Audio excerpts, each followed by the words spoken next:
बिहार सरकार के पंचायती राज मंत्री दीपक प्रकाश ने पंचायत चुनाव और परिसीमन को लेकर एक महत्वपूर्ण बयान दिया है, जो गांवों में चर्चा का विषय बन गया है।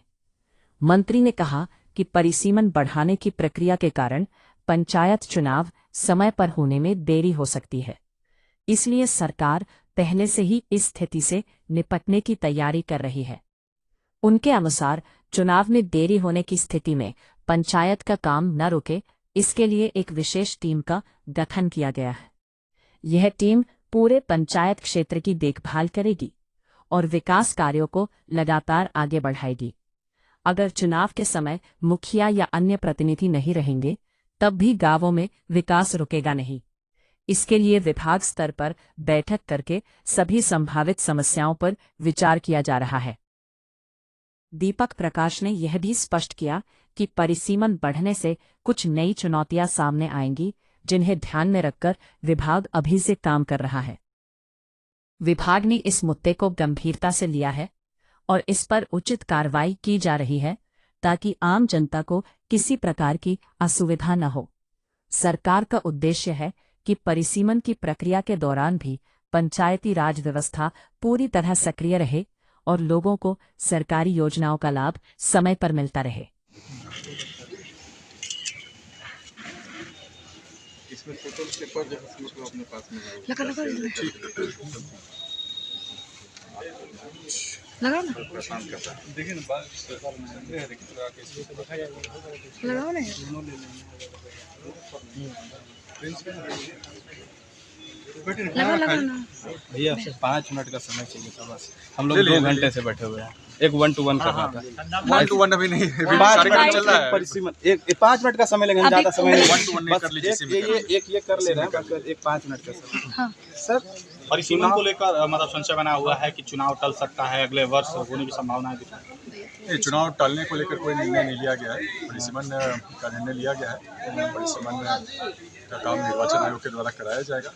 उसके उपरांत फिर इलेक्शन के रोस्टर के ऊपर काम होगा और फिर चुनाव का काम कराया जाएगा। पूरी कोशिश रहेगी कि परिसीमन का काम समय पे कराते हुए चुनाव भी समय पे कराया जाए। लेकिन चूँकि परिसीमन की प्रक्रिया लंबी होती है, काफ़ी व्यापक स्तर पे होना है, संभव है कि चुनाव आगे बढ़ाना पड़े, लेकिन अभी तक इसके लिए कोई निर्णय नहीं लिया गया है। पूरी कोशिश रहेगी कि चुनाव समय पे। ग्रामीणों में रहने वाले लोगों के लिए टैक्स जो लाया गया है, लोगों को बहुत ज़्यादा परेशानी होगी। क्या क्या लगता है कि आपको सरकार को? नहीं, इसमें जो निर्णय लिया गया है, हमारी पंचायतें आर्थिक रूप से आत्मनिर्भर बने, इसको देखते हुए निर्णय लिया गया है। इसमें हर संभव कोशिश की जाएगी कि जो भी शुल्क लिए जाने हैं, जो भी कर लिए जाने हैं, आम लोगों पर उसका कम से कम भार पड़े। ज़्यादा से ज़्यादा कमर्शियल एक्टिविटी के ऊपर, जो भी व्यावसायिक गतिविधियां हो रही हैं, उनके ऊपर कर की व्यवस्था की जाएगी। बड़ा निश्चित तौर पर इसके क्रियान्वयन में हर तरीके से ध्यान रखा जाएगा कि आम लोगों के ऊपर इसका भार नहीं। लेकिन सर, अगर परिसीमन का समय बढ़ता है, मान लीजिए चुनाव समय पे नहीं होती, तो इस समय फिर मुखिया जी ही पंचायत को देखेंगे या फिर आला अधिकारी देखेंगे? इसके लिए व्यवस्था की गई है।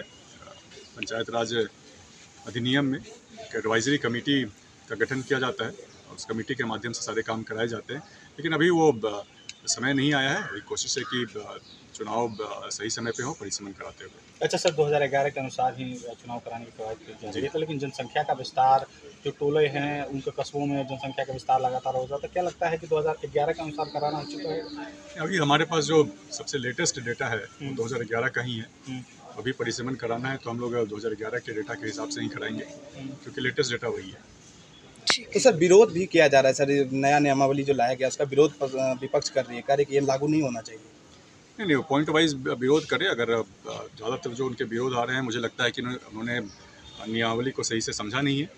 और जैसे हम बता रहे थे, इसमें हर संभव कोशिश रहेगी कि जो भी नियमावली है उसके कारण आम जनों पे उसका भार कम से कम पड़े। जो भी व्यावसायिक गतिविधियां हो रही हैं पंचायत के क्षेत्रों में, वहाँ से कर की वसूली हो। ठीक है।